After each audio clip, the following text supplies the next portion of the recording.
4 শতাধিক সুবিধাবঞ্চিত শিশু ও অসহায় পেল নবজাগরণ গোল্ডেন চাঁদপুরের ঈদ উপহার। সাইদ হোসেন অপু চৌধুরী তথ্যে বিস্তারিত।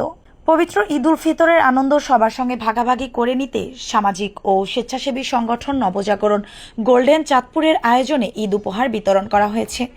শুক্রবার 28 মার্চ বিকেলে চাঁদপুর কেন্দ্রীয় শহীদ মিনার প্রাঙ্গণে 4 শতাধিক সুবিধাবঞ্চিত শিশু, অসচ্ছল, নিম্নবিত্ত, অসহায় ও দরিদ্র পরিবারের মাঝে ঈদের অনাবিল আনন্দ ও হাসি ফোটাতে এই বস্ত্র বিতরণ আয়োজন করে। আয়োজিত অনুষ্ঠানের প্রধান অতিথি হিসেবে উপস্থিত ছিলেন চাঁদপুরের জেলা প্রশাসক ডিসি মোহাম্মদ মহসিন উদ্দিন। তিনি বলেন, এমন একটা অনুষ্ঠানে না আসলে উপলব্ধি করতে পারতাম না যে সমাজের এই সুবিধাবঞ্চিত শিশুরা সামান্য একটু সহানুভূতি মাখা মিষ্টি সুরের আদরের কাঙ্গাল। খুবই সহজে ও সামান্যতেই ওরা সবাইকে আপন করে নিতে পারে, যা সমাজের উচ্চ স্তরের মানুষের মাঝে আজ বড্ড অভাব। এদের কাছ থেকে আমাদের অনেক কিছু শিখে তা সমাজের উন্নয়নে ব্যবহার করা যেতে পারে। তাই মাঝে মাঝে এদের সাথে কিছুটা সময় কাটানো উচিত সবার। আর সামাজিক সংগঠন নবজাগরণ গোল্ডেন চাঁদপুরের মেলবন্ধনের মাধ্যমে এ কাজকে সহজতর করে দিয়েছে।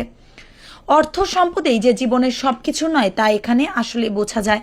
এই আয়োজনে বিশেষ অতিথি হিসেবে উপস্থিত ছিলেন চাঁদপুরের police super SP Mohammad Abdur Rakib PPM. এ সময় উপস্থিত ছিলেন বিশিষ্ট ব্যবসায়ী ও নবজাগরণ গোল্ডেন চাঁদপুরের উপদেষ্টা মোহাম্মদ আজমল হোসেন মিরন, মোহাম্মদ কামাল, ফখরুল ইসলাম কালু, মোহাম্মদ কাউসার হোসেন রায়হান, সভাপতি আলামিন শেখ, সাধারণ সম্পাদক সৈকত হোসেন আমিন, কোষাধ্যক্ষ ইয়াসিন খান নয়ন।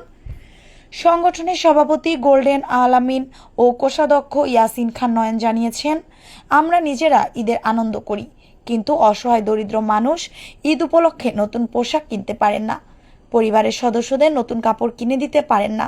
তাই সংগঠনের পক্ষ থেকে মানুষকে নতুন কাপড় কিনে বিতরণ করার ব্যবস্থা করি। কাজটি করতে পেরে খুব ভালো লাগছে।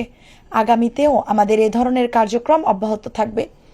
উল্লেখ্য, ঈদ উপহার পেয়ে সুবিধাবঞ্চিত শিশুরা ক্ষণিকের জন্য যেন আনন্দ উল্লাসে